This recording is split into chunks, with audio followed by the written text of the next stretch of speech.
Welcome to Zone In Sports, your favorite spot for real talk, bold takes, and everything in the zone when it comes to sports. From hard-hitting analysis of the Miami Hurricanes football to the hottest stories across the sports world, we're bringing you that energy, passion, and a little bit of swagger, just like the U. So whether you're tailgating in the Coral Gables or arguing in the group chats or just vibing in your way to work, buckle up. You're in the zone with your host, D. Hamp. No. All righty. Before we get started today, I want to thank all the subscribers out there, all the people that can help Zone In Sports. We have reached 1,000 subscribers, and I got special thanks that I want to give out on behalf of Zone In Sports. First of all, I want to thank my brother E. He is the most passionate Miami Hurricane fan that I know. It's been a joy having him on this channel. Number two, I want to thank Kevin. Big Kev, if you go back, when this channel first was formed, he was the first person on here. I didn't have not one subscriber, and then we were just sitting talking for an hour, and that one segment taught me a lot. Three, I want to thank Big E. He's a Packer fan. If you ever seen the video, very informative. He came on. C. Wags, second person I had on, third behind E. Notre Dame fan. He'll be back on the show in a couple of weeks to chop it up with E at the Notre Dame. Yeah. And lastly, I want to thank is Diane. She didn't put up with me. She does all the cover art for this channel. She's amazing. And I just want to thank everybody out there. Now, we're going to just hop right into it, E. We're going to talk about the ACC hot seat rankings. And I thought this list was interesting. It's going to go from the hottest to the coldest. Now, it's funny when we got started out there. Hey, thank you out there, Big Rod. He said, congratulations, fellas. When we first got started, I was going over this with Diane to come up with the thumbnail, and she was confused about what the hottest and the coldest. So, but anyway, first on the list is Brett Pry, Virginia Tech. He was 16-21 overall. He's been 10-13 in ACC play. Back-to-back bowls last year, but no higher than fourth in the conference. So he's number one on the list.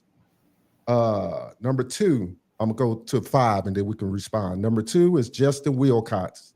He has no winning seasons since 2019. Overall record 42-50. He 23-42 in conference, and he was 2-6 last year.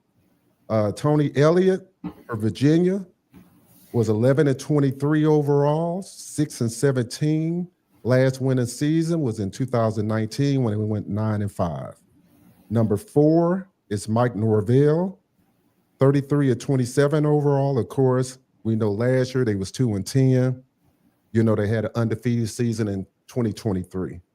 And number five, now I thought this was interesting, was Frank Wright at Stanford. Now, he hasn't even coached the game yet. You know, he was just hired, you know, the old Indianapolis Colts head coach. But Andrew Luck is the GM, and they think he might be just a stop until they find somebody. What do you think about that top five? Eddie, dispute that top five, or you think they kind of spot on right there? They probably spot on. Andrew Luck is the GM where? At Stanford. That's right. That's his alma mater. Yep. So GM, that's like, he's not the athletic director. Well, or is he like over football operations? I think he over football operations. Kind of like what Highsmith did with Miami. Yeah. And Frank Reich is their head coach?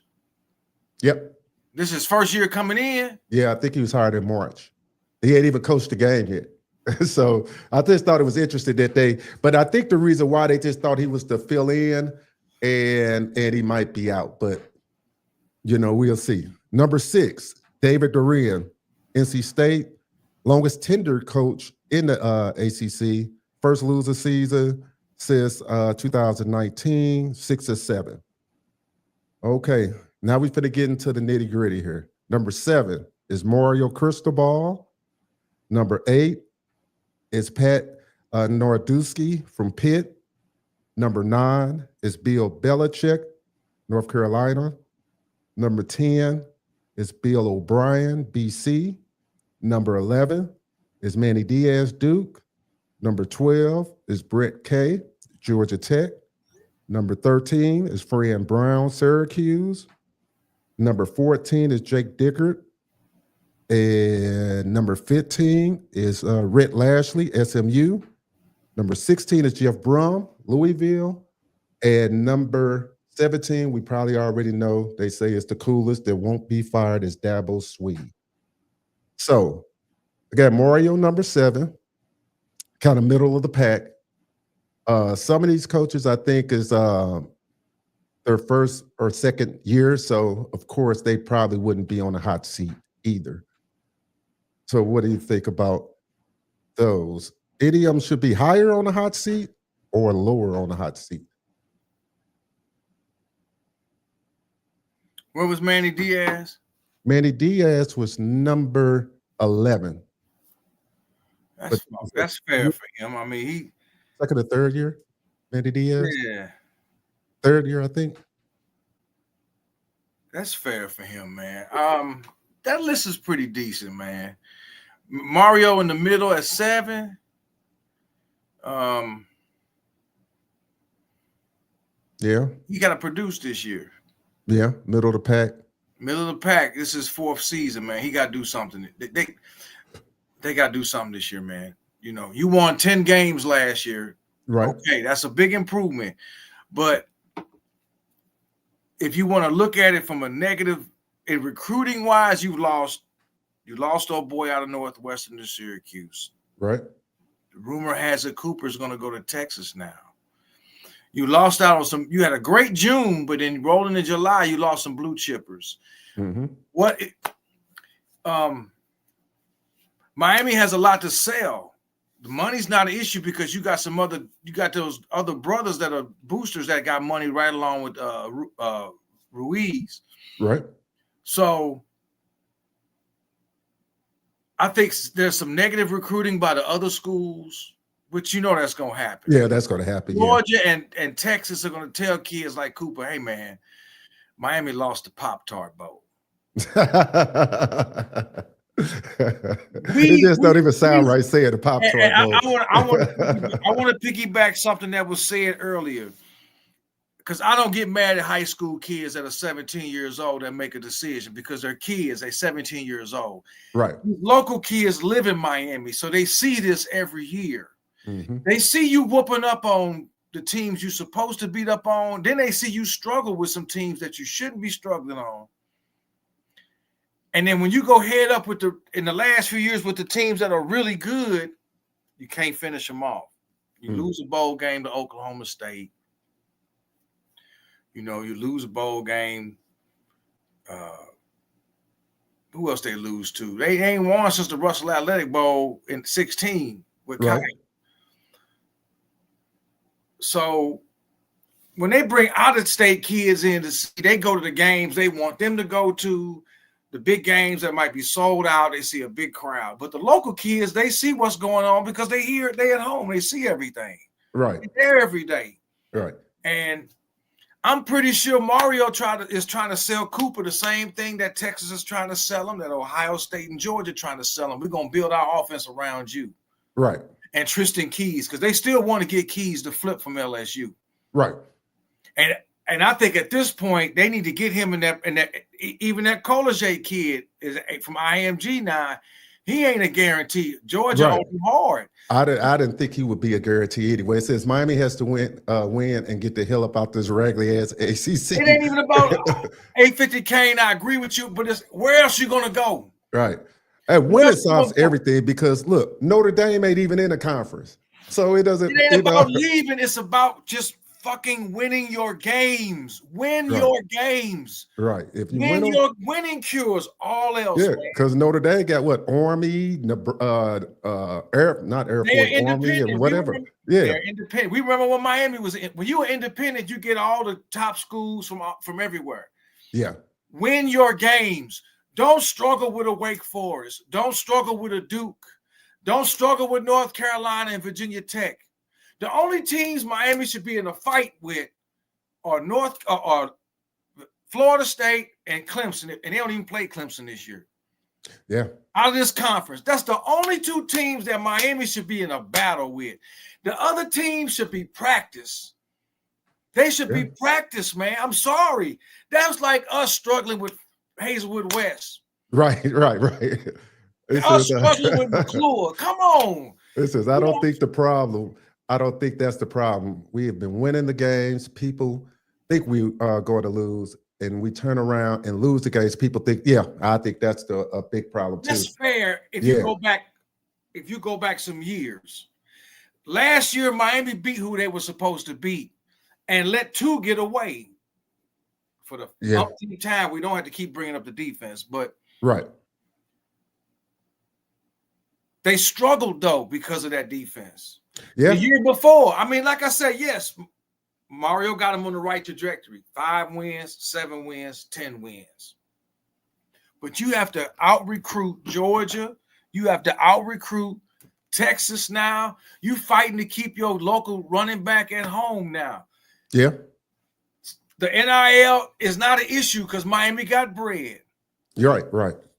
In my opinion, I could be wrong. People might say I'm way out in left field. I still think it's outside forces at play. I think because Duke Johnson could have went anywhere. He shut his recruitment down, said I'm going to Miami. That's it, end of story. Coming out of New Orleans. He could have went anywhere. Yeah. He could have went anywhere and started with anybody when he came out of high school. But some kids are just going to, I'm staying home. That's it, end of story. Right. But now you got this NIL at play. Yeah. Like I said, money ain't the issue. I think it's some negative recruiting going on, which you can't do nothing about. Yeah. And I think you got some other outside forces at play, man. That's what they may be. Other conferences, other schools. I think the cable sports network still got some play in everything. I think they got their hands in everything, period. Now, I want to piggyback a little bit to this list and maybe think about something.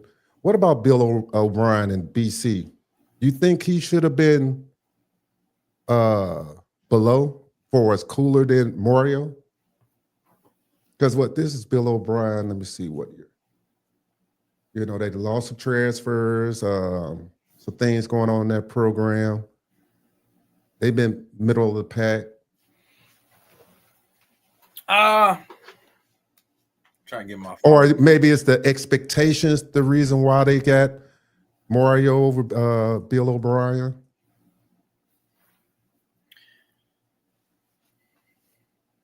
It's that. They paid him a lot of money.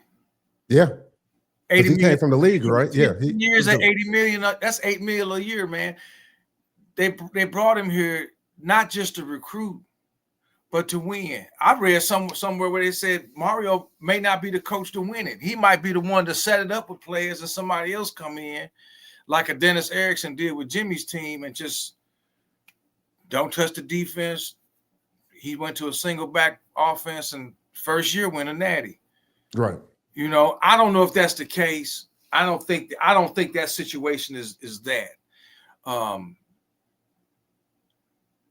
I really, really believe Mario wants to win a title at home. I think so too. I really believe Mario wants to win a title. It says we had to continue to recruit in the top 15 and also develop players. Notre Dame and Michigan has managed to make to the Natty without a top 5 recruiting class in the last few years.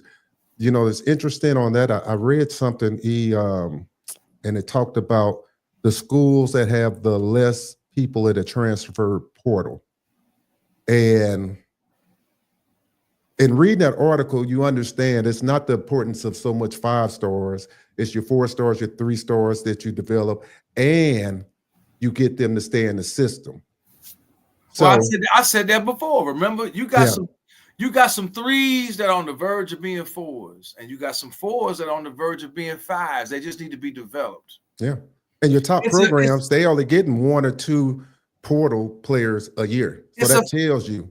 Yeah, it's a coin flip. with a 5-star kid, with any kid really, but with a 5-star kid, it's a coin flip because, again, like I mentioned before, Saban was getting a bunch of 5 stars. Yeah. In the same position.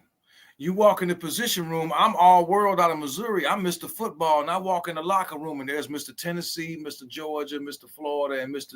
Texas in the same position because Bama was getting all these 5-star kids. Now, yes, Saban has superior coaching.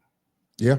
He always had 2 top-notch coordinators, and then their subordinates are the position coaches. And he always had the best of the best coaches. I don't think Saban is the GOAT, but he had great coaches. And same with Dabo for that stretch. He had great coordinators, and then their subordinates are all the position coaches, tight end, offensive line, defensive line, secondary, special teams. That's what's, and then when you develop the kids and you have the strength and conditioning with the nutrition, they're going to be ready. Right. And it's about a mindset. You have to establish a mindset. For all this time, Miami has been establishing this baby steps mindset. It was with Al Golden. He had his book of the 8 pillars, which wasn't a bad idea because he walked into some craziness. Right, yeah. He walked into a barnstorm. And then Mark Richt said the same thing. I need more depth. When they got blown out in the ACC title game, what did he say?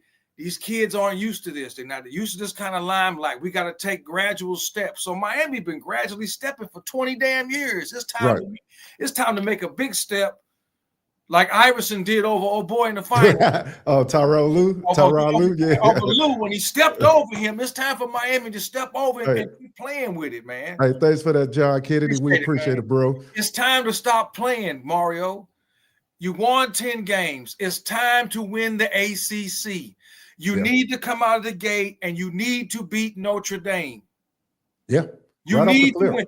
Even if you go 11-1 and lose one game in conference. Right. Whoever it may be, hopefully it's not a home game.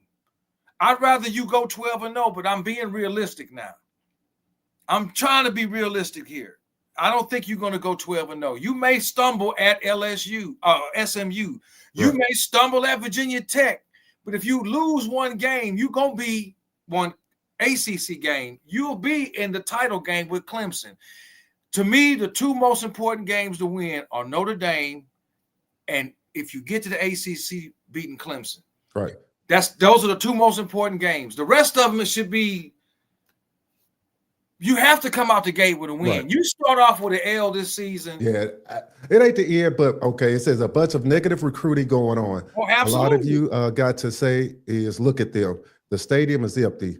They can't even win the Pop-Tart Bowl. Mario's doing a hell of a job getting the kids we got. That's true. Yeah, and you know what? And that's a great point, 850, because when you're a young kid, just think of it. I just could take it when I was a young kid. And you turn on the game, and, you know, back in our day, you look at a Nebraska stadium or you go to the big house in Michigan, and you see it 80, 100,000 people. Yeah, even the Orange Bowl with Miami back in the day. Back in the day. Full. And now you look at it. Tennessee full. Right. You look at it now, you see, and we know with some factors going in there, but still, in a kid's eyes, he can't differentiate between the factors of politics. You know what I'm saying? All he knows is that stadium is not packed, regardless. Hell, once again, curing fixes that. You only have, what's the student body population at Miami? I don't know. Somebody look that up for me. What's the student body population in and half of those kids, Miami? Like I said last week, man, half of those kids aren't even into sports. They're future doctors, they're future attorneys. They're not even into sports. So, yes, it's a nice hike from Coral Gables up to Murder Gardens, Miami Garden. Right. Up there where Hard Rock is at.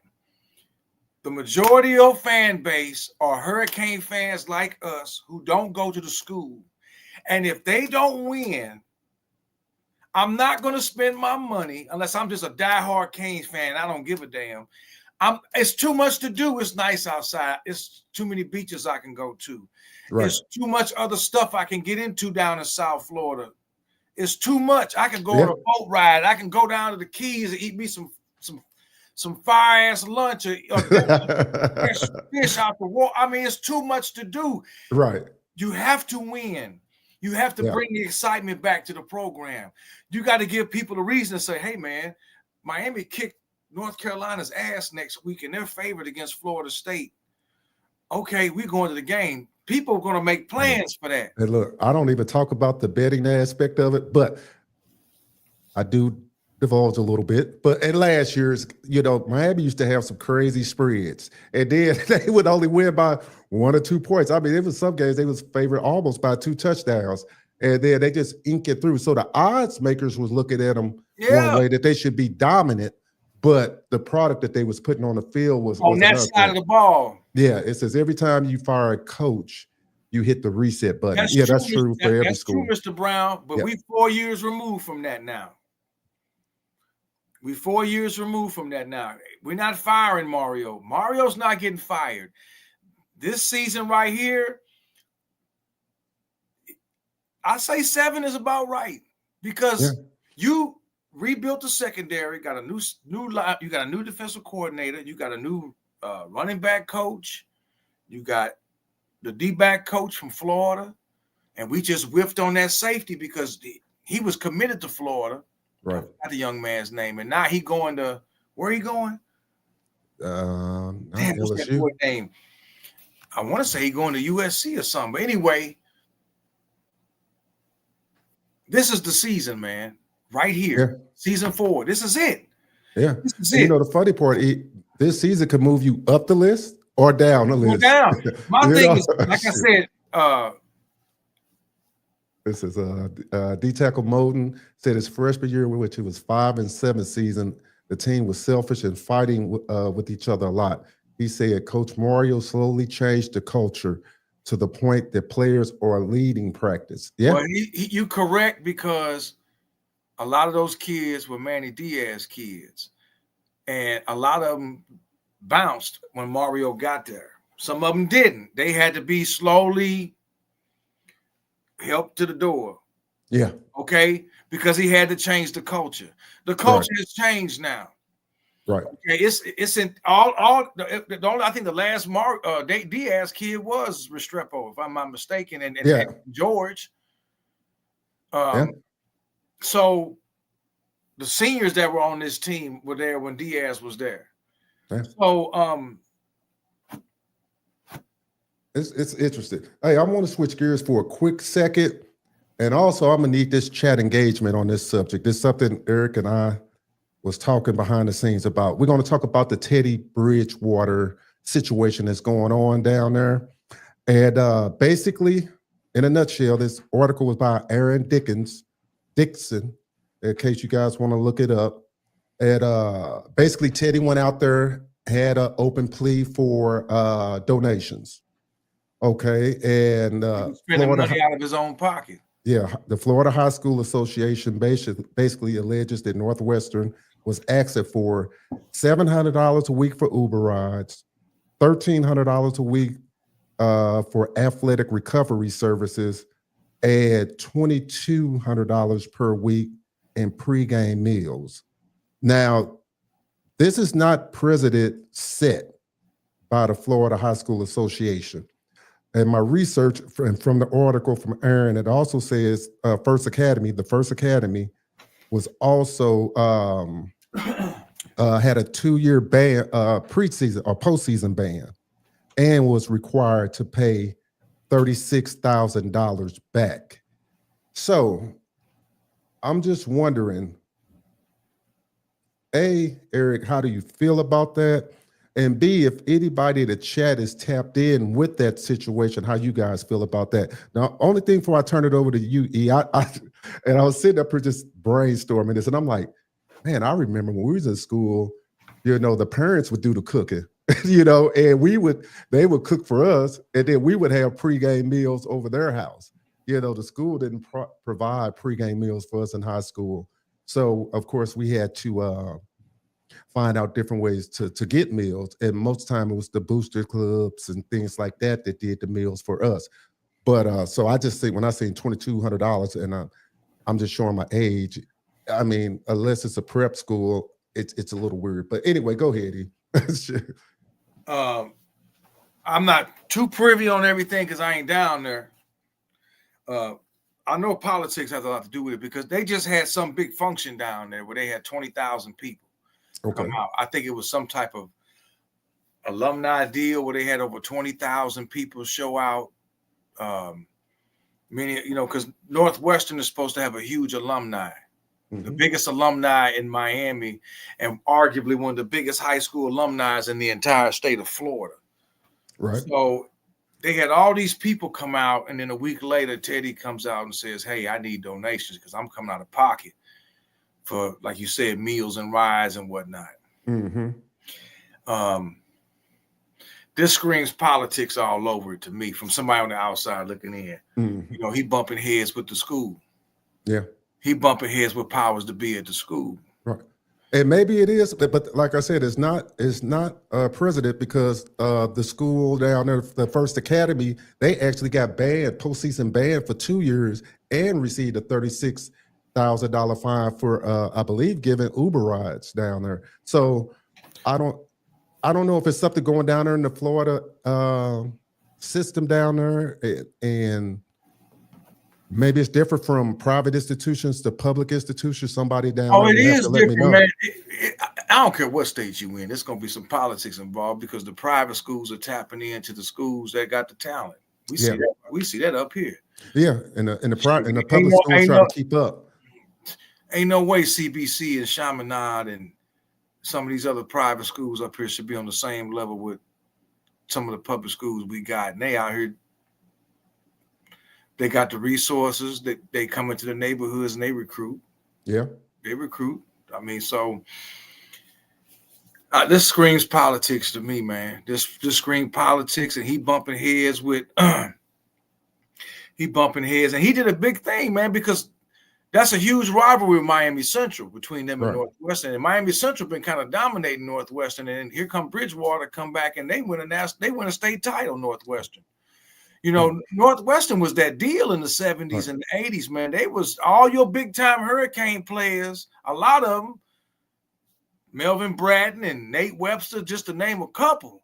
They come out of Northwestern. When I look at this, the only thing that's concerning to me, I guess, like I said, I'm just going back to my age. Why is a school paying for an Uber ride for a child? That's what I don't understand. You can't get your kid to the school can't get a bus. Now, if it's saying it's for bus transportation. I've seen school buses down there. I'm assuming if you live in the school district, maybe they don't have after-school buses for activities. Yeah, and now, if it said that, I could understand it. Yeah, but Uber, maybe they don't have that. I mean, listen, like I said, I'm on the outside looking in. Yeah, if somebody knows that, tap it in for us. It's expensive down there, dog. When I drove around Liberty City and all that, I'm like, it looked rough as hell. But even the raggediest house worth $500,000. I'm like, right. How? No basement, nothing. I'm like, it's expensive, dude. I wanted to live down there. I'm like, I can't go down there. Oh man, you have to sell everything you own. Huh? I had to sell my left arm and all my shit just to have me a shack with no garage and might flood if it ran real hard. No, I'm good. I'm cool. I'm gonna stay right here. Maybe the schools don't have that, man. Yeah, just reading that. Like I said, I'm not getting the full context. It's just crazy. It says Chase Smith, the last Diaz player on the team, might have had a breakout year. Say Chase Smith. Okay. He might be a fifth-year senior. Devin Jackson. Yeah, there you go. That's him. Devin Jackson. That's him. He's the corner, the safety that he was committed to Florida when the old boy was the D-back coach for the Gators. And then he left, resigned, and came to Miami. So everybody, including myself, figured, okay, he coming to Miami. And then he ended up signing with Oregon. It's like, see, that's what I'm saying, man. Something don't lay right. Right. Something just doesn't lay right. Yeah. It's not a money thing. It's not a money thing. So I'm like, if he was so committed to the coach at Florida and he'd leave to come to Miami, you would think he'd come into Miami because him and the coach had a great relationship. So why all of a sudden now does he flip the script and sign with Oregon? Yeah, that's crazy. That's something don't lay right. Just don't something just Yeah. it ain't. I don't It's think a- it's money, man. It says in South Florida, districts don't matter much. Jeremiah Smith lived in Miami, but went to school in Broward County. Yeah, I understand that. And that's the crazy part, because I do know if you go to a private school in Missouri, and the parents are responsible for getting kids to games. Yep. And that's where I'm getting kind of lost with the school paying for Uber rides, because that's where I'm kind of getting lost in the whole thing, because now we I don't know. My barber's son went to CBC and they played on the state championship game. He played on that state championship team 8-9 years ago. I don't know if the private school has, like, if they charter a bus when they go visit other schools to play, or what, to put the team on. I'm assuming they do that. I think the bigger schools do, yeah. I don't think the parent has to make sure my son get to Lafayette to play this game. I think at the home games, of course, the parents get them there, and then the away games. Yeah. When you play in a playoff game or a state title game, if it's in Columbia or downtown at the Dome, I think that the private school would have the funds to charter a private style bus to take the kids and all the equipment to and from the game. You know, like a college would. So I don't know the situation down there in South Florida. I don't know, if their school district operate off a tax base like it is here, where the more affluent areas with their schools have more money because they pay more in taxes, versus another area where the tax base isn't as high, so their school lacks some of the resources that the school in the affluent areas. I could be wrong. Yeah, I don't know. It says Teddy messed up going on social media about that. That's true. That's true. He said he slipped came out publicly with it. Yeah, I sure hope they don't get a postseason ban. I'm a little worried about that, because, like I say, President Bissett, most of those kids will be gone. Nick Lanier, Mama I hope said they don't Teddy get a ban unless he accepted something he wasn't supposed to accept. But I think when he went out publicly and made that public plea, it put all the negative light on the people at Northwestern at the school, and they didn't like that. Yeah. You did it quietly in the hallway, or behind. This goes to you. He says the Florida Athletic School District is corrupt as hell. Anyone has played down here knows it.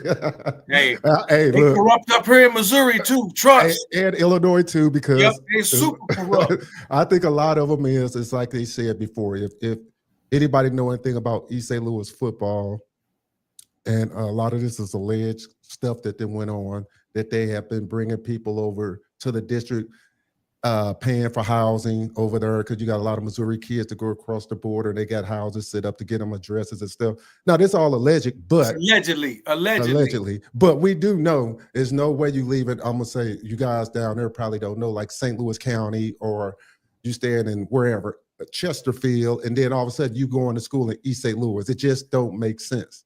It don't make sense. You done passed 1,000, affluent schools to go over there. So again, the point I'm making is, we do know that a lot of these boards are corrupt, because they'll let some schools do one thing and other schools can't.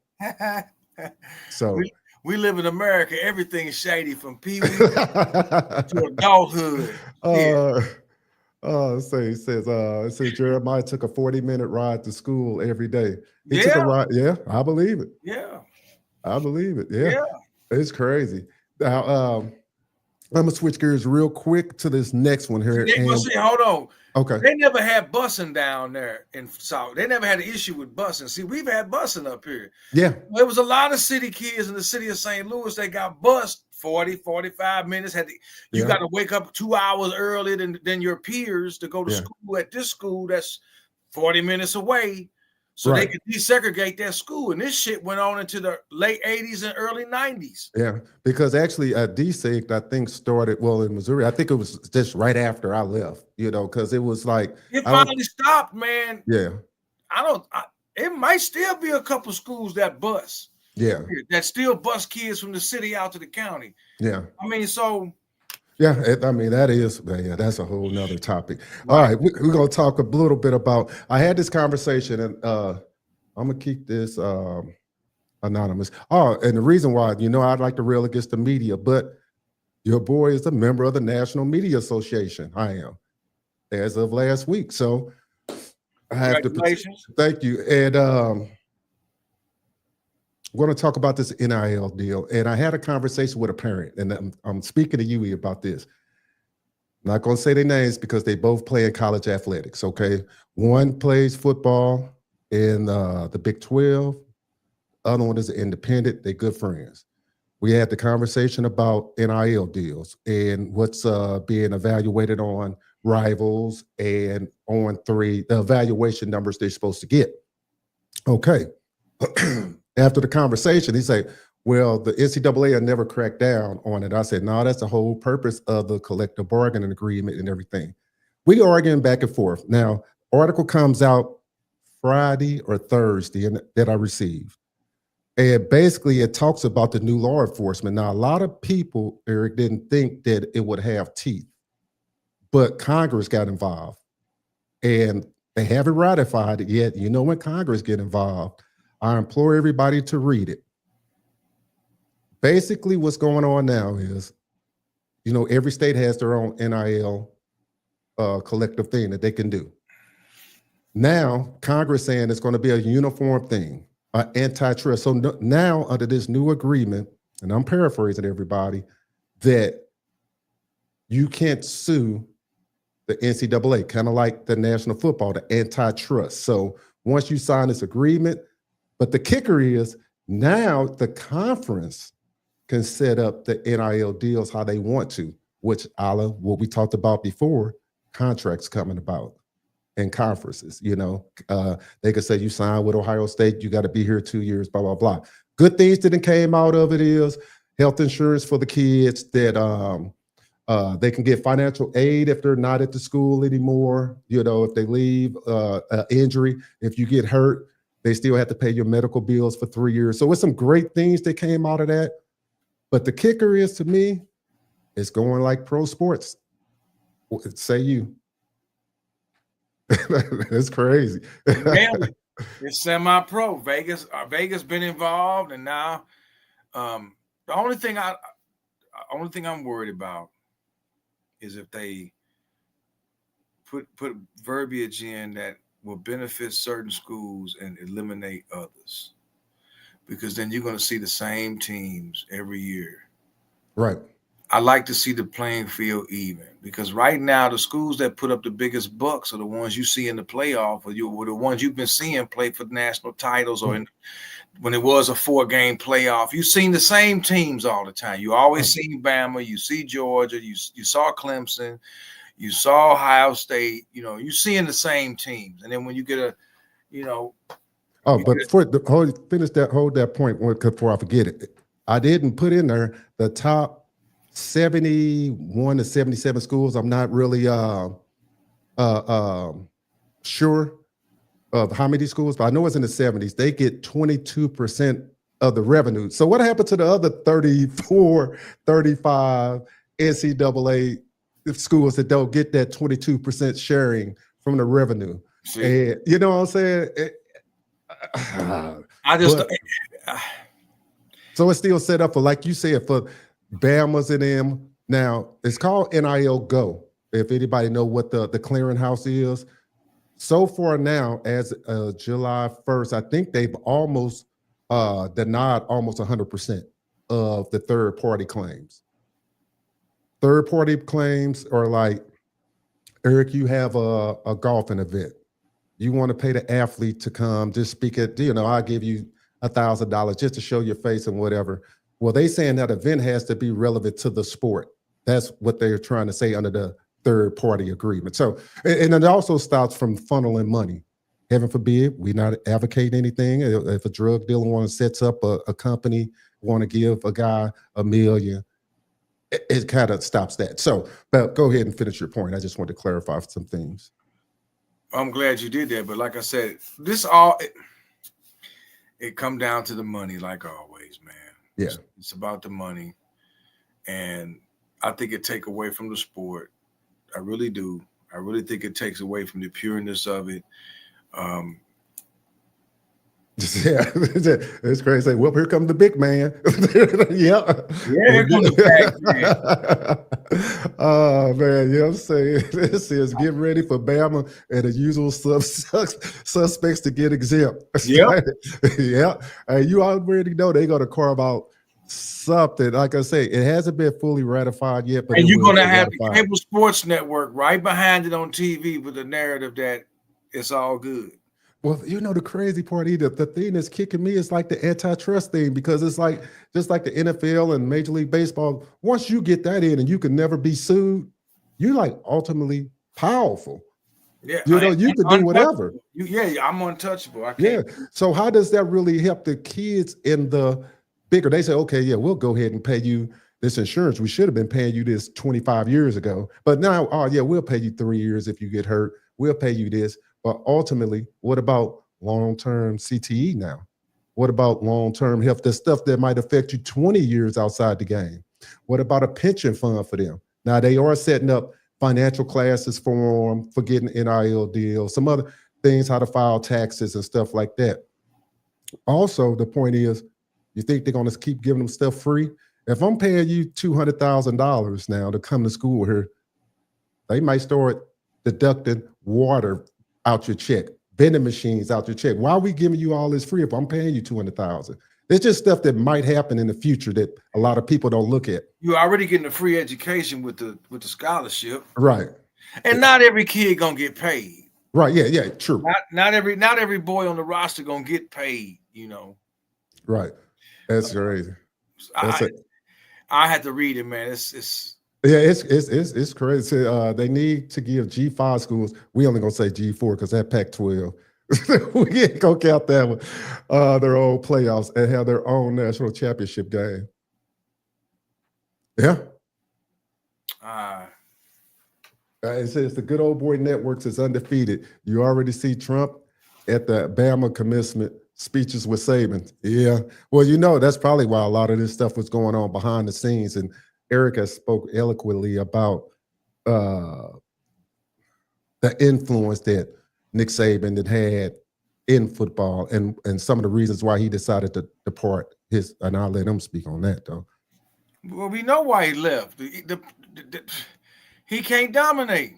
That's all. I'm not gonna get all these 5 stars I was 10 years ago and 15 years ago. When I can go to the Dodge dealership and get 10 scat packs and give all these dudes a car and throw some pretty gals at you all day long in college, because we know that's going on. I mean, shit. Right? Jesus Shuttleworth showed you that. So that's over with now, because guess what? Now Colorado can pay, and Penn State can pay now, and Fresno State can pay, and look at Texas Tech. They can pay. All these schools, Missouri, Illinois, we all got bread. We can throw some money at these kids and try to keep the local ones at home. And maybe if we're lucky, we cast some fishing lines and we get us a good one from out of state. And now we try to coach them up and see what we can do. Right. Take Illinois for an example. Illinois went out to Oregon and got thrashed last year, but we know Bielema's a good coach and he got a good staff, and they needed that. Right. Because I think Illinois, there's a good chance Illinois could be just as good or better. They might be a factor in this Big Ten. I'm just using them as an example. Right. So the NIL has opened the door with the money. And your big time schools with the money, your Bamas, Texases, A&Ms, Ohio States, Georgias with the big alumni, with, you know, like I said, I've said this before. I never said Miami didn't have no money. Right. I never said Miami don't have boosters that got money. Right. All I said was, if Miami got 10 ultra rich, or not even rich, wealthy guys that give back to the school, Texas got 50. Yeah. A&M got 50. These all dudes that are into the oil business, and they all went to their schools and they love their Longhorns, and they're going to give back the money like crazy. And so that's what I'm saying. Miami has it. They just have more.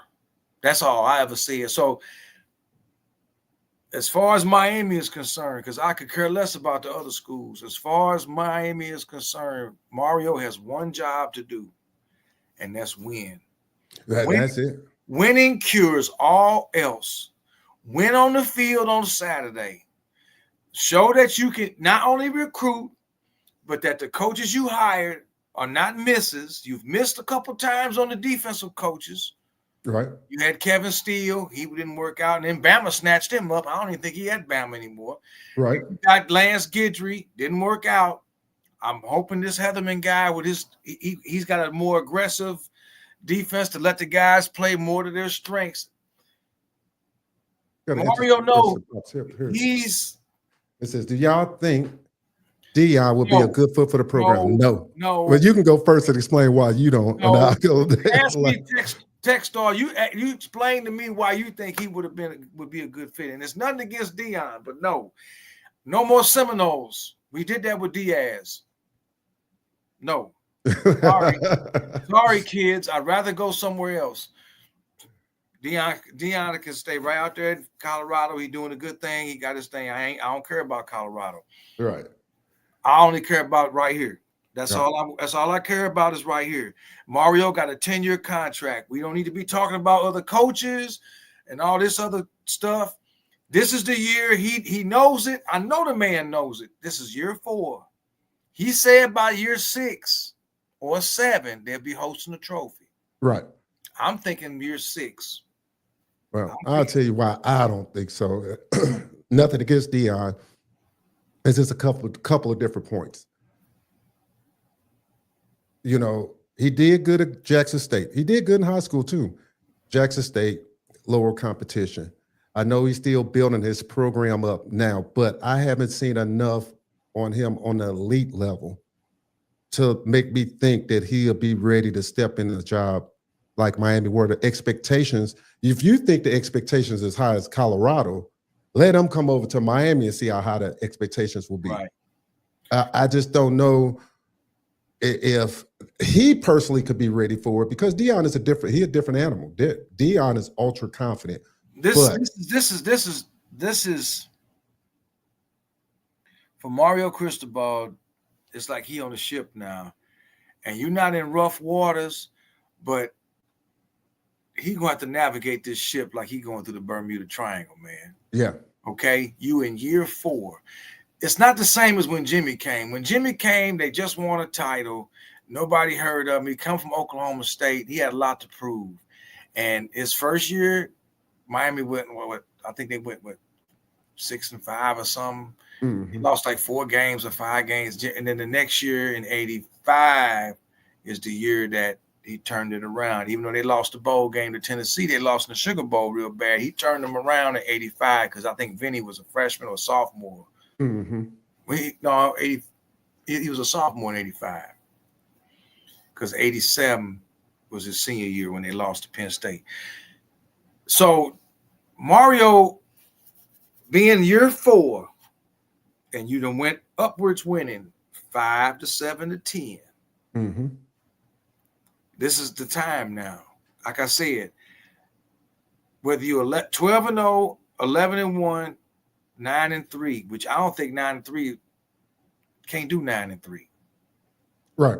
The only way you can do 9-3 is if you lose to both Notre Dame and Florida out of conference, and you lose one conference game, but still make the ACC title game, and then you really got to win that game.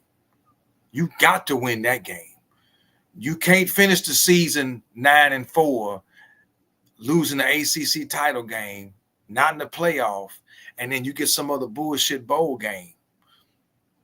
What you gonna prove in that bowl game? Well, what do we need now? Right. Last year you showed we needed a quarterback, so you went out and got Beck.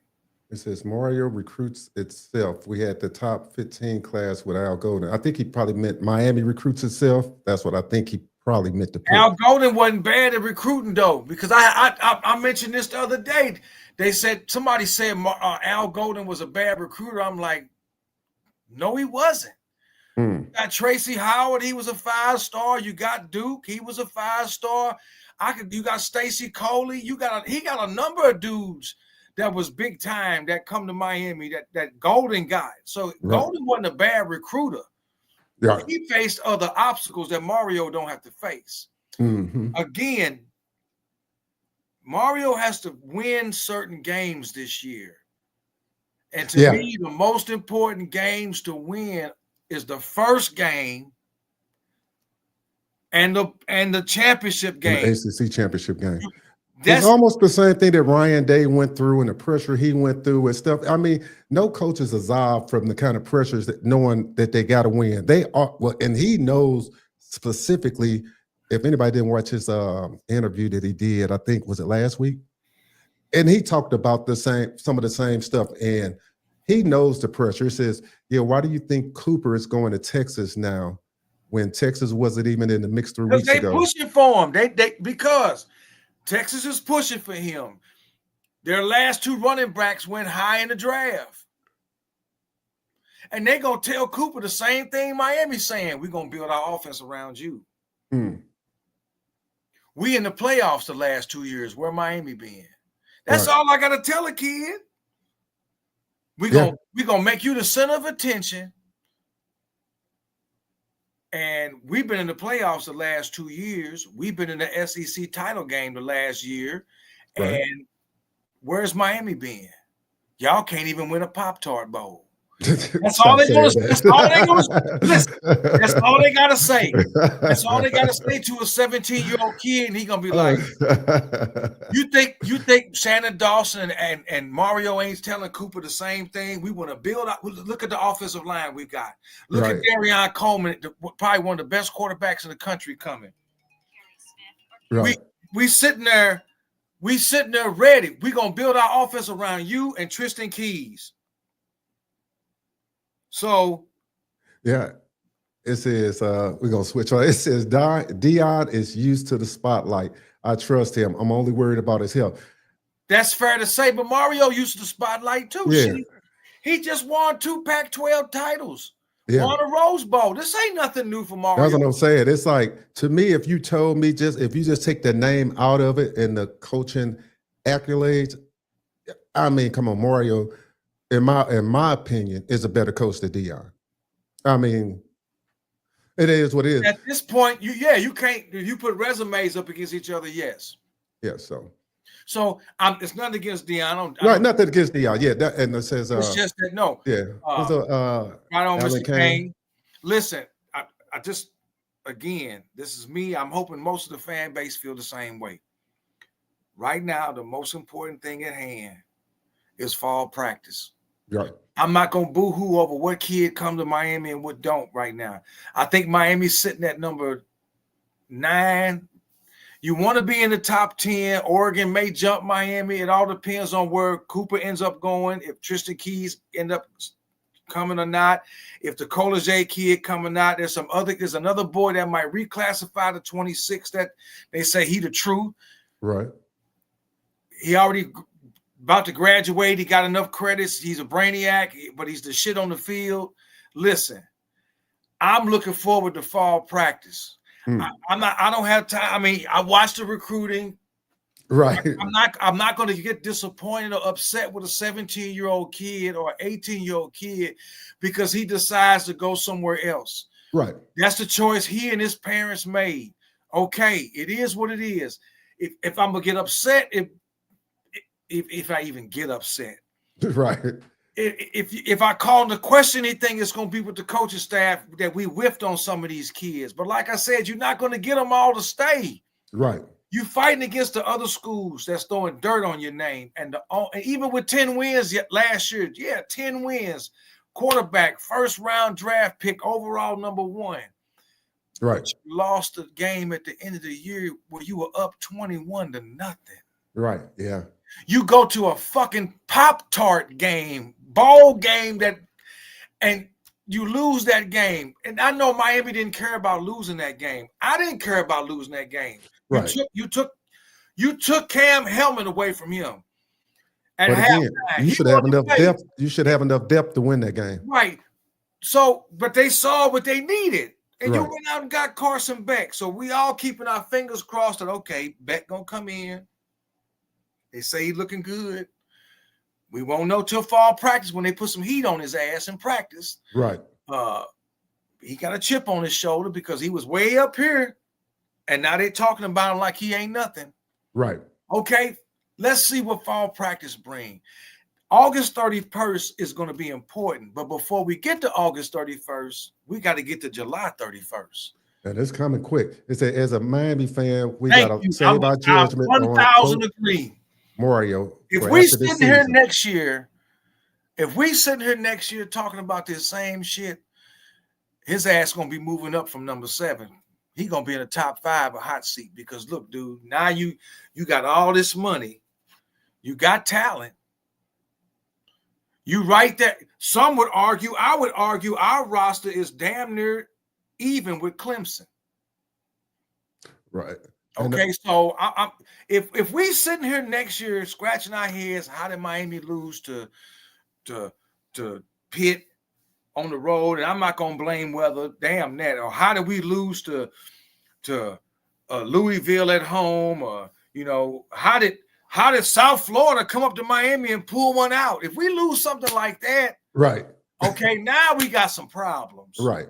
And for you guys out there, I put a link in the description. If you guys want to tap in, go ahead, man. Dave. Tap in, because help me here, because like I said, to me, I don't want to see 9-3. Unless I don't want to lose to Florida, and I'm not with this crowd where we got to split. I've been seeing that a lot lately. Well, Miami needs to split those non-conference games. No, Miami needs to win those non-conference games. Yeah. We need to get out of this mentality and talk about, well, you're supposed to have the attitude that we're going to win every damn game we play. Yeah. You can't go into a season and say, well.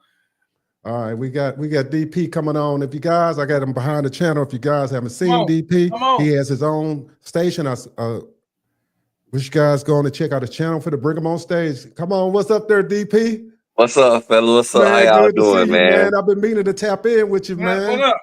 Yes, sir, man. I love the content, man. I always love the show. Be joining what I be hearing every time, man. Hey, man. Hey, look, my partner here, man, he got to get on you on them Laker fans, but we're going to talk about these Canes today. Yes, sir. Yes, sir. But all I want to say, man, this is going to be a big year for, you have my son in the background. That's okay. This is going to be a big year for Coach Mario, man. He got to show that he can be able to get it done this year. We got to be at least in the ACC championship game. Because you got this is your roster. This is your team. Yep. This is what you established. This is your foundation. This is year forward. There is no excuses. You should be able to get it done this season, man. Right. I'm a piggyback that. You not only need to get to the ACC title game, you need to win it. Yeah. You need to win it, because they've been saying year after year, you hear the same rhetoric. Y'all ain't won the ACC. Y'all ain't won the. This is the year to do it. Like I said, Clemson don't scare me. They beat SMU by 3. They don't scare me. Notre Dame don't scare me. They barely beat Louisville last year. Go back and look at that game. Louisville game, and Miami beat the brakes off of Louisville offensively. So you're right. There's no excuse, man. There's no excuse. 10-2 at the worst, but no, I'm not splitting with Florida and Notre Dame. Right. Yeah, some of the fans that's saying, they want to look at other coaches like Deion and stuff, and they want to talk about what if this coach here, Lane Kiffin. We got to give Mario a chance, because he's bringing in the talent, and it seems like they're getting developed, and it seems like it's a team-run program at this point. Yeah. Lane Kiffin, too much baggage. Deion, cool where he at. That's how I feel. I wish Deion all the best at Colorado, because you got to deal with all the other Big 12 schools. But no, to reiterate what he said, this is Mario's roster. Yeah. I like Shannon Dawson. I think Shannon Dawson has been the best offensive coordinator at Miami since Jed Fish was there 1 year. I've been saying that.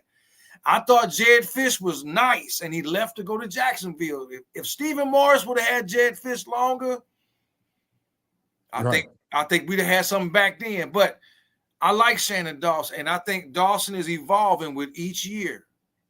Okay. Hey, well, I got both of y'all on here. If you could stay, DP, I want to talk about, switch gears one quick second, get your evaluation on this. Eric and I, we didn't cover this last week, E. And we want to talk about the preseason Big 12 rankings. I just want to throw that in, get you guys' opinions on the Big 12 and how they got them ranked, since I got both you guys on the phone here. That's the best. All right, now they're going to start off. Arizona State. They're coming in number 1 in the Big 12. Of course, you know they got Sam Levitt back, Scatterboo gone. But okay, number 2, Baylor Bears. Number 3, Utah. Yeah, everybody know Utah kind of had a bad year last year. Can I pause you at Baylor? What's the hype about Baylor? I was thinking the same thing. What's the hype about Baylor? What? Right, where Kansas at? Hold on. Let me give you guys this article was by Dan Morrison. Dan Morrison. So if you guys, it's a Phil Steele wrote the article again, Phil Steele, but Dan Morrison released it. I'm gonna get down to them. Okay, Utah. Number 4, Texas Tech. Now you know Texas Tech spent the most money in the portal this year. They was number 1 recruit in the portal, but they were. I still 25 nationally. Number 5, TCU. I keep hearing things that they're supposed to have a good year this year. So number 6 is Iowa State. Number 7 is Kansas State. Number 8 is BYU. Number 9, Cincinnati. And number 10, I'm going to stop at 10 and then we'll debate those, is Houston Cougars. Where is Kansas? They at the bottom 11. We're going to get to them. Yeah, so, I don't know. Kansas, they got a few players that went to the draft last year, so I don't know how much they bring it back. I think they bring him back that quarterback, but besides that, I don't know how much they bring him back. He went to Texas A&M. He transferred to Texas A&M. I do know that too. A cornerback? A cornerback from Kansas. And they also lost 2 to the draft. So yeah. But Arizona. Go ahead, OG. If they riding last year, that's why they got Arizona State at number 1 because they riding off of last year. Yeah. Like I'm with him. I'm like Baylor. Like Baylor got a. I mean, I ain't gonna take them. Baylor looked good at times last year, but I don't know, man. The Big 12 just ain't the same without Mizzou and Nebraska no more, man. Yeah. And Oklahoma, it's just not. It's not the same. All right, we're gonna. One thing I feel about Arizona State also, they bringing back over 40% of the defense. Also. Defense was tough last year. And they bringing back 40% of their players, and they bringing back the starting QB and Sam Levitt and a few wide receivers. The only thing they missing is Cam Scatterboo. I don't know what they're gonna do with the running game, but besides that, they got a little squad. Right. All right, number 11. If they got a line, if their O line is still together, he gotta have that. Yeah, number 11 is Kansas. There goes your Kansas coming in number 11. Number 12 is Colorado. Number 13 is Arizona Wildcats. Number 14 is West Virginia. Damn. Number 15 is UCF. Number 16 is Oklahoma State. And that's it. UCF and Oklahoma State, they not going to be at the bottom by the time the season over. Yeah, I didn't think so I'm either. disappointed about who was right above Oklahoma State? UCF. And who was the one before that? It was West Virginia. Yeah, see, they used to, when they was in the Big East, they used to have a program every year, man. Yeah. West Virginia, a tough place to play. That's a tough place to play, man. Colorado got to go there this year. Yeah. Man, I remember back in the day, man, going to West Virginia, Morgantown was, dude, when they was the old Big East, man, when Miami had to go out there and play, it wasn't no cakewalk. Yeah. Playing them. West Virginia always had a squad, man. Yeah. They didn't really fell off, man. Yeah. I don't know. I don't know if I agree with this. Dawson was there when Gino was there. Yeah. You know, Arizona lost their receiver in the first round of the draft, but I don't know. Colorado that low, I know they got a lot to fill. I know they got that 5-star left tackle with Seaton. They brought in a 5-star quarterback. I don't know if he's going to play. I know somebody transferred in to battle him. The defense should be better, Colorado defense, than it was last year. But offensively, they lost all their receivers to the draft, didn't they? And then I say this too, one thing important I don't say it often, that they got to replace production that one player gave them on both sides of the ball, and Travis Hunter. That's a lot of production that, you feel me, he gave them on both sides of the ball. Yeah. a lot of times he was just making it happen. You know, You feel me? he was just making it happen out there. Done. Yeah. So maybe Deion don't seem to think they'll fall off, but I don't think they're going to be as good as they're going to have to show me. I forgot who that the transfer they had coming in, quarterback. I think he came from. Who did that transfer come from? Anybody know? Put it in chat. Liberty. Talking about Kaden Salter, I think. Yeah. Salter, yeah. I wonder, and is he ready for the prime time coming from Liberty? You know what I'm saying? So the last Liberty quarterback, I think, that got drafted, didn't he go to Tennessee a couple of years ago? I think he went to Tennessee a couple of years ago, and then he wound up getting up out of there and went some other place. He was actually pretty good that year. I think they was undefeated going into a bowl game. Liberty was. So they were. But I digress on that, but that Big 12, I don't know. It doesn't. It's one team in the Big 12 people sleep on. I feel like that's Utah. I feel like last season they came in there depending on Cam Rising, to be their starting quarterback. But when he went down, they had changed up their plan. But now they know if they finna go in the season knowing what they gonna do besides not having Cam on Rising or whatnot. Right. And they got a transfer quarterback. I don't know necessarily where he's from. And I know they're going to run the rock. They're going to play hard defense. And it's hard to play there when you go to Utah. Yeah, and they super physical. When you look at Utah, they are, man, like I said, they battle injuries. They never recovered last year. Even when you watch them, they just never seemed like they got in sync and stuff. So I think they're going to come back, like you say, and bounce back on that too. So it's just an interesting thing. Did he get drafted, Rising? Or did he sign with somebody? I'm not sure. Sure. I didn't see him get drafted. I don't think he got drafted. Yeah. He may have signed with somebody. Yeah. In this case, if you make a practice squad, you're getting paid. Hey, well, should be. Hey, well, matter of fact, made me go back to the NIL deal, and they were talking about how the new collective bargaining is going to affect the overall roster. I think they was at 102 or somewhere around there. And now they're saying it's going to affect the walk-ons because I don't know if they're going to get pushed out because of the roster getting shrunk from what it was before. But my personal opinion, I think the rosters is one of those good stories for teams. Guys that want to go walk on to a team, not worried about a scholarship. Parents got money or, they're on financial aid. They just want to go play, And if you start taking those aspects out the game, it's just kind of like yeah, man. Some guys just might want to give it a shot and see what they can do.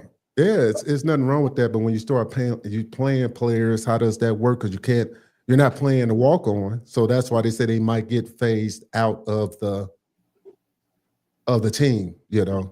Because now you're paying a guy that you don't even got a scholarship to even play. So. That's just interesting. There's going to be a whole lot to work out on that thing with them. So it's interesting. But we'll go back. What's your take, DP, on the Teddy Bridgewater situation while we got you on here? I don't really know that much about it. That's why I ain't really make too many comments about it. So that I don't know what's going on necessarily. I seen it, but I ain't really looked too much into it. Okay, where you tapping in from? I'm in Gainesville right now in Florida. Oh, you up in Gainesville? I stay 5 minutes from the campus up there. I be walking around there sometimes, hurricane stuff on, throwing the U's up, It's Gainesville now, baby. Well, I'll tell you what, since you brought them up, like I said a while ago, I'm not with this mindset of splitting. I've been seeing that a lot. If Miami can split between the non-conference games, and I'm like, there ain't no splitting. Yeah, I don't want to split nothing. Ain't no split. I want to split them. Right. You feel me? We split. I want to split them. I want to split their dome, but I ain't trying to split no game. Yeah, I'm not trying to. We need to get out of this. We need to get out of this mindset and this language of baby steps. We done baby stepping. Like my man said, this is his team. This is his roster now. You done weeded out all the Diaz shit, all that culture gone. You got a new culture. The team is practicing. They coaching themselves. Okay, now it's time to get practice down to heck to make it hectic. Like I told somebody else, make it extremely difficult. Make practice hard. So when it's time to play a SMU or a Virginia Tech, it's easy. Yeah. We've been hard on ourselves all week. We've been, so it's These are the best roster in 20 years. Miami needs to win the ACC. They need to win the ACC. And even, you know what? The cable sports network is going to screw you. You know this. I wouldn't be surprised if they win the ACC and don't get in the top 4 and get a bye, just because who they are. And that's more of an ACC problem though, because of just the way they view the league. You know, there it is. Yeah, it's let Clemson win and do all that. They mess around, let them get a bye week. Yeah. We play Clemson though and beat Clemson. But if Clemson somehow don't make it, which would be crazy to me, then I don't know. They might look at it a little weird. What if they don't make it though? Yeah, they might look at it a little weird. If Clemson has a bad season, the first thing they're going to talk about them having a bad season, like they talked about Florida when we beat them last year. You know, they're going to find all kinds of excuses why the other teams are better than them having a bad season. So it's interesting how that like I said narrative last goes. week, like I said last week, they're not elite. All this elite language, all this who gonna beat Clemson. They got a lot of people coming back from last year. They got dog walked at home by Louisville. They got dog walked. I watched that game. I couldn't believe my eyes. Louisville went into there and whooped them boys. That don't make you elite. Lenore Sellers in South Carolina came back and beat them. This year, it's a non-conference game, but it's a rival game. Right. So, do you want to go into the season at the end of the game? At the end of the year, do you want to come off a loss? And let's say you do go in the ACC title game, but you just got beat again by South Carolina. This time, you going to South Carolina to play them. This time, right? So, who's to say they don't drop a conference game too? Since everybody's so sure Miami gonna drop one, what makes you they can't drop one? Do they play Louisville this year?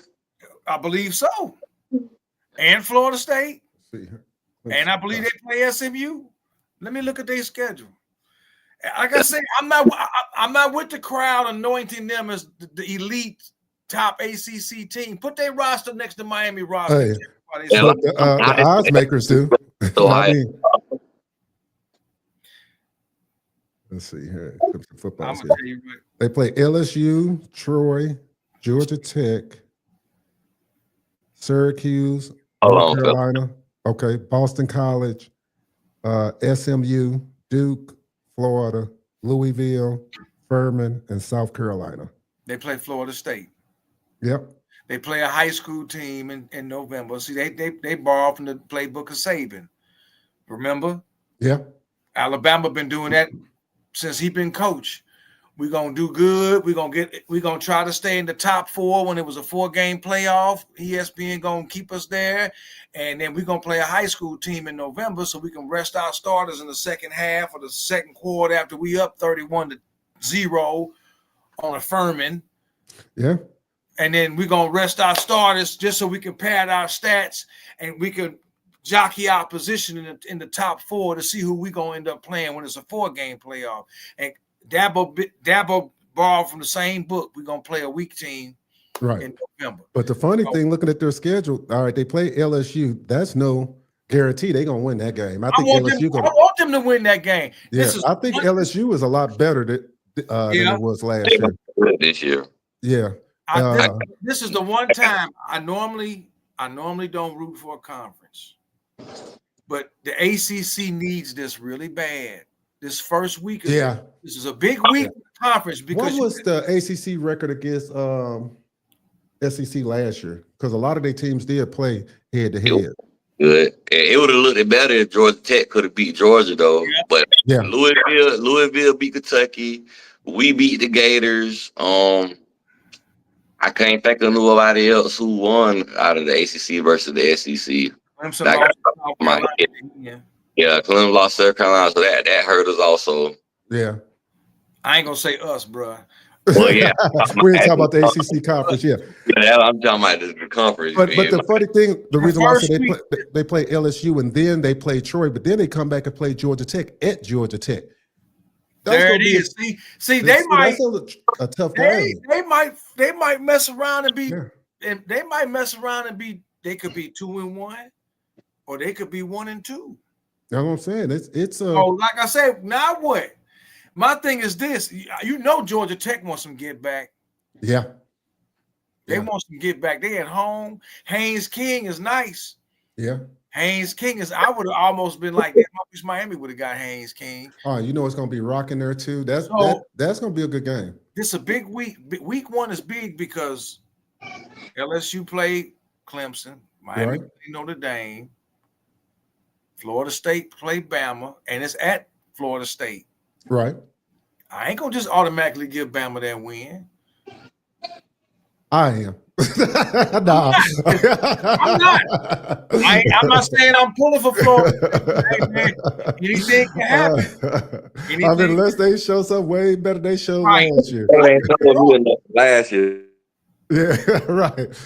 I haven't checked in a lot on Florida State, so I don't know. I know they got Castellanos from BC, but hell, I mean, think they are, man. I really think they are because Norvell ass is hot. Super hot. Shoot. He's super hot. His butt is hot right now, man. So Hey, Castellanos said they gonna beat Alabama. He said they sleeping on them. Hey, that's what came out the man's mouth, quote. That's the kind of confidence you're supposed to have in your team. You gotta have that confidence, man. Yeah. But that's kind of strange coming from somebody that quit on this team before. I mean, that's the thing I'm making. Like, you quit on your team. That's the quarterback, right? Yeah, that's the quarterback from BC. The dude that come from Boston College? Yes. Yeah. And they almost beat Mizzou last year, remember? Remember that game at Columbia? But then he just started playing like Cheeks after that, throwing all those picks. Mizzou wasn't good last year, dog. What'd you say? I say Mizzou wasn't that good last year. Yeah, they kind of fell off a little bit from the year. It was shaky that season. Even some of the games they did pull off and win, it was shaky. They got the transfer over from Penn State. Their quarterback this year. They got him this year transferred over. So they lost that game to South Carolina at the end, man. When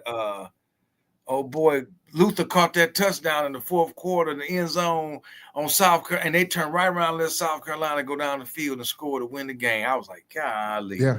I remember that. I watched that game that day. Yeah. So, it's just when you look at Thursday, actually, after that, I think it gets a little easier. I think they're going to handle Syracuse and North Carolina, Boston College, and then they have to go. They got SMU at home. So, but that still should be a good game because SMU gonna want to get back. Be a good game. So SMU really think that's going to be a good game. I gotta see what SMU bring it back, man. A lot of the players that they got from us don't left. So I gotta see what college gonna do, man. You got quarterback now. You got Chris Johnson from us, but ain't no guarantee Chris Johnson gonna do what he do. Right. Well, because they still got Kevin Jennings, the quarterback, right? Yeah, they got him, but I don't know what they got. I think Clemson's toughest games will be LSU at Georgia Tech. They got SMU at home. I think SMU should give them a game. They got Duke at home. I don't know. Duke will play good defense. They got another quarterback on there too. They add Louisville, so does Clemson eyeballing Louisville for some get back? It's a night game. It's probably Friday the 14th of October. Is that right? November 14th. So that's gonna be a good matchup right there also. And then they at South Carolina. So those 4 games to me, LSU, SMU, Louisville, and South Carolina may be their toughest games of the year. Unless some kind of surprise out of Duke. Well, you know what? Who knows? Like you said, we don't know what Florida State gonna look like. They got them November. Yeah, we just don't know what they're gonna look like. We don't know what Florida State gonna look like. So we'll see. But as far as it's like I said, it's a big week for the conference in week 1 because I think there's like 5 big games.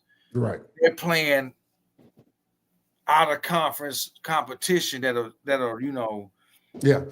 And it'll overall help the and actually, we do kind of need that as a conference, and we should root for them when it comes to playoff seeding, because the more powerful your conference look, if you can go and say our top 5 beat y'all top 5 head to head, then once we get through the season and everything work itself out, then of course the committee has to factor that in. Got a big game.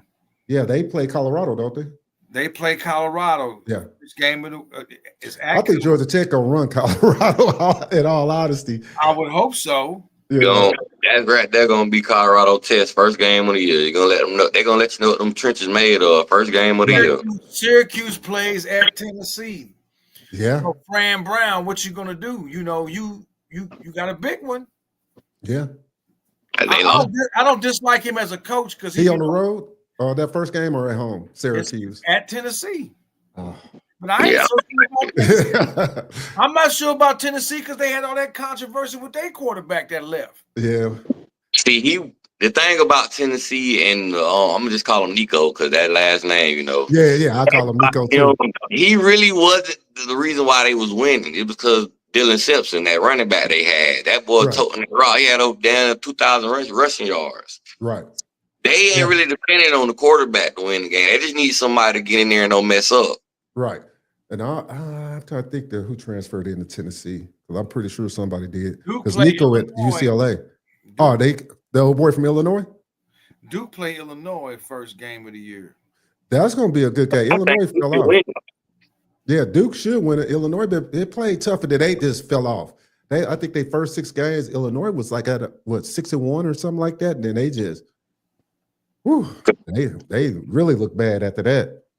Virginia Tech play at South Carolina. So that's what I'm saying. It's like 5 games where each individual ACC school got a test out the gate. So you got Miami, Florida State, Clemson, Virginia Tech, and Georgia Tech. All 5 of them. And Syracuse. That's 6 games where they playing prominent out-of-conference games. Right. And it's going to say a lot about the conference depending on how many of these games the ACC schools right. win. Now, I'm not concerned about the other schools. I'm just concerned about this one. Right. But if you want the conference to not get shit on by the cable sports network, then those other schools need to step up and do what they need supposed to do. Right. Yeah. I think it would speak volumes. It ain't gonna be nothing if Clemson win the game over LSU, but I think it would speak volumes if Alabama were to lose to Florida State. I think if Virginia Tech go into South Carolina and beat Lenore Sellers and beat them at South Carolina, they expected to have a big year. That's gonna make Virginia Tech people look at them different. Right. I can hear the spin now though coming. ESPN spin to be like the SEC is down, but we still gonna let 4 teams in. Automatic bid, Yeah, I'm against that. And they got a platform now if it goes to 16 games because they already said they want to have 4-4 out the Big 10 right.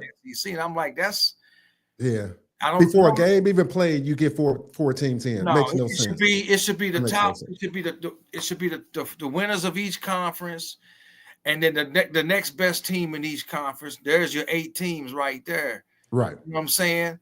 So no, I'm not with all this. Give 4 teams to the Big 10 and 4 teams to the SEC. That's bullshit. If you do it like that, you basically rewarding people losing. Yeah. Yep. Yeah, for real. Because you're gonna get an 8-4 Tennessee team in the playoff, but you're gonna leave a 10-2 say Duke team at home. You can leave a 11-1 team at home because if you're saying that 11, if you have like in the Big 12 or the ACC. You have 2 teams that come off undefeated on their side, but then you have a team behind them that only has 1 loss. He doesn't get to the championship game. You go to the championship game, you got another loss. So you got theoretically 2 teams that's 11-1 and 1 team that's undefeated, but you only get 2 automatic bids from that conference because they're not the ACC, the SEC or the Big 10. Right. Makes no sense. Makes no sense. And it just doesn't make any sense that they wouldn't get an automatic bid if you just use that. And that team that didn't make the championship game could have beat non-conference of Penn State and whoever. But since they didn't get the championship game, and they come out the Big 12, they're not going to get an automatic bid. You would take a team from the SEC with 2 or 3 losses, second in the conference as an automatic bid. Right. You know, I mean, come on. It makes no sense. They set that up so smooth at the Cable Sports Network with 15 years of that rhetoric about the SEC now. And that, to me, that rhetoric is dead. Yeah. It's dead to me. That's dead to me. To me, you got 3, maybe 4 teams in the SEC that are legit. And the rest of them, you could talk all that SEC bullshit you want. No. Well, they try to convince us that, Vanderbilt has gotten so much better, and all these other teams where it's really that they've always been top heavy. So that was the narrative when Vandy beat Alabama last year. Then they That's beat Alabama. another reason why Saban left. He didn't want that mark on his name. Losing. Yeah, that was Alabama they beat, wasn't it, last year? Yeah. Yeah, and then they tried to spin it, like, oh, well, it's more parity. Like, stop it. Vandy was Vandy. That was Kalen DeBoer's fault. Kalen DeBoer got to understand you in the SEC now. You can't throw the ball all around the yard and think you're going to win every game. Right. You got to run that rock in the SEC. Yeah, you got to. You lost. Yeah, you gotta either you gotta have a dual threat quarterback. But even Alabama, his problem was he wasn't consistent. One week he'd come out and look, man, he'll look like dog Jameis Winston out there throwing that rock. And then the next week he couldn't hit the wide open flat. You looking at him like, what the hell going on with him? Oh, just depending on use his arm too much. That was the problem. Yeah. Run that rock, man. Let that man get play action passes and stuff like that. You gotta run the ball in the SEC. Yeah.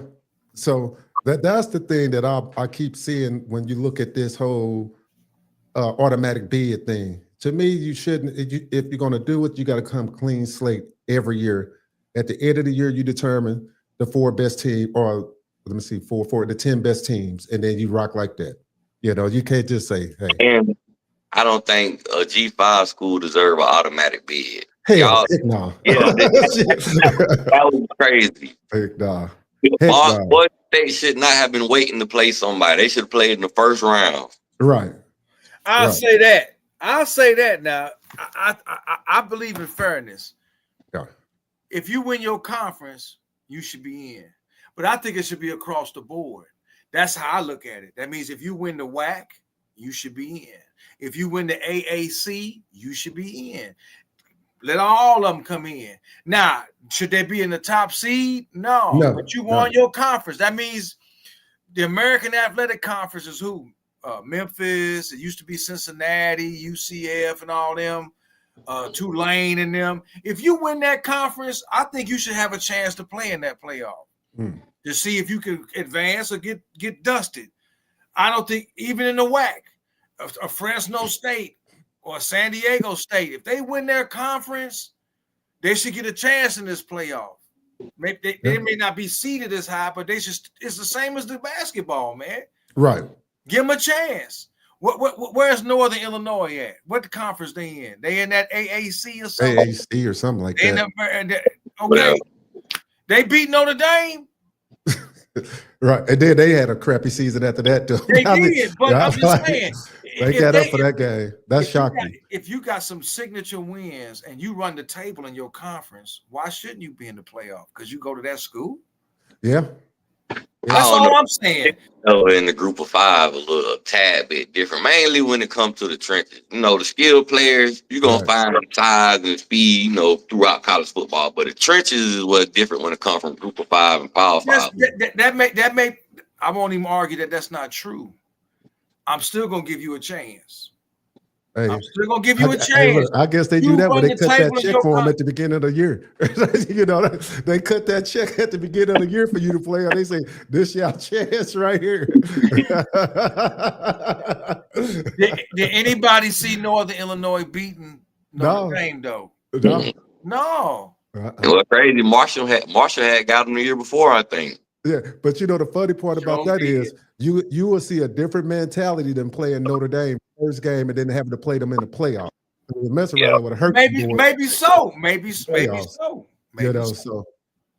that'll be interesting. I don't know, because of, like you say, the trenches, and I just don't think they can hold up. And revenue wise, I don't think the cable sports network want to see that either, because it's a little different than basketball. So if you got, we could say. But you just hit it on the head. There's your problem. Yeah, I mean, just honesty. Instead of these bastards in Bristol, Connecticut, just broadcasting the game, they more concerned about how many eyes are going to watch the game. Oh, yeah. I don't think you're going to have any less eyes on the game if it's a 13-0 Clemson team, just to throw that. No, fuck that. Let's get a 13-0 Miami team, and they playing a 13-0 Fresno State. On paper, they should dog walk Fresno State because they coming out of a different conference that don't have the same level of competition. That don't mean I don't want to see it. Yeah, but you saying if it was a 13-0 them and then versus a 13-0 FAMU coming out the SWAC. But that's a SWAC. I didn't say what I'm saying. Now. Or I'm just saying. That's my perfect reason why I say they should have a G5 playoff, a G5 national championship. So guys. But then what's the one San Diego's? I mean, North Dakota State always win. Division II championship. No, that's Division II. That's why I'm saying they got Division II playoffs and national championship. So they might do it for a group of 5 schools. Well, do you think a North Dakota State, if they win their stuff, would you think they could compete against one of these other schools? You don't think so? I thought they got I don't know. I thought they got robbed against Colorado myself, but I would say one game. But when you start getting the playoffs, you playing against the elite. You ain't playing against the Colorado. You ain't playing. That's true. The best of the best there. So that's where I think that, man, it'll be tough on them. And then if they out there getting their head beat in, then people say, why we even got these guys in here? They're not even a Power 5 school. Just run it. If they had their own playoff system, they only competing with teams where they getting the same amount of revenue in. They in their same bracket. So you only got to recruit teams that, trying to go into the playoff against in the G5 playoff, the G5 national championship game. Right. And their fans more to, look forward to than just a bowl game. Right. Yeah. Yeah. So that's an interesting dynamic. I ain't never thought about that. I'm pretty sure they have, but I always say, like y'all say, it comes down to the money. When it comes to the money, if it don't make sense for them and the stakeholders, I mean, I see that. I mean, the fans, they don't want to. I don't think they want to see who the SWAC play the other black conference to be the champion. MEAC. The MEAC. Yeah. The winner of that game, they're not gonna put them in the playoff. No. That go into the HBCU world. It's a lot, to go into that. Yeah. So I mean, that team would get as good as they may be. I see that, but that's not on the same level as of a North Dakota State. Yeah, and then you got to remember, a lot of schools now is moving up to Division I. Yeah, but they're not really. They just can't compete. You got Missouri State. You got. I think they coming. I think Missouri State in a few years they're gonna make a move to be a D1 school. No, they already a D1. Oh, didn't Lindenwood go D1? Yeah, Lindenwood D1. They all in the same conference now. Yeah. They sure schools like that, schools like Memphis, San Jose State, say they don't have a whole bunch of good 10-win, 11-win seasons, but they only plan to get to a bowl game because by the time they get to teams like Ohio State and Michigan, they can't compete with that, especially if they at the top of their game. Right. Even at the top of their game, it's hard for them to compete with them just because it's like you say, they getting so many 5 stars, you getting 3 stars and under. The highest ranking, some of them get unless they transfer in, and some of them transfer in with problems, and that's a whole nother debate. But you know what I'm saying? But just the level of competition. Right. No, I get that. Is a little bit different there. So I don't know. But hey, that is what it is. All right. Well, we're gonna wrap this up today, fellas. I appreciate everybody out there. I'm gonna have DP. You say something, Eric. You say the last to take us on out there, man. Go on and take us on out there, DP. What you mean? What you mean? Anything you want to say out there to the viewers? Tap in your station, everything. Plug your station and everything out there. Oh, well, shout out to Zone In Sports. First off, man, appreciate y'all for the opportunity to come on here and rock out with y'all boys. And y'all can find me at Darryl Page Talking Sports with DP, man. Y'all like, share, subscribe to both channels, man. It's all love. It's all about the you. Go Canes, baby. Right. Hey, I'm gonna tap into you on some basketball too. Go ahead, take us on out, man. July 31st, people. I've been saying this. Well, that's the beginning of fall camp. Don't get in your feelings about these recruits if they come or don't come. We got the kids on the roster now, so I'm looking forward to the end of the month. We got less than 3 weeks before camp start. Mm-hmm. So this is where we got the meat on the bone. This is what we're gonna see. This is Mario's time. This is his year. He got a lot to prove. This is a big season, and it starts with fall camp. So everybody have a great week. Be safe. It's all about the U, and go Canes. All righty. We up out of here. All right, bro. Right on.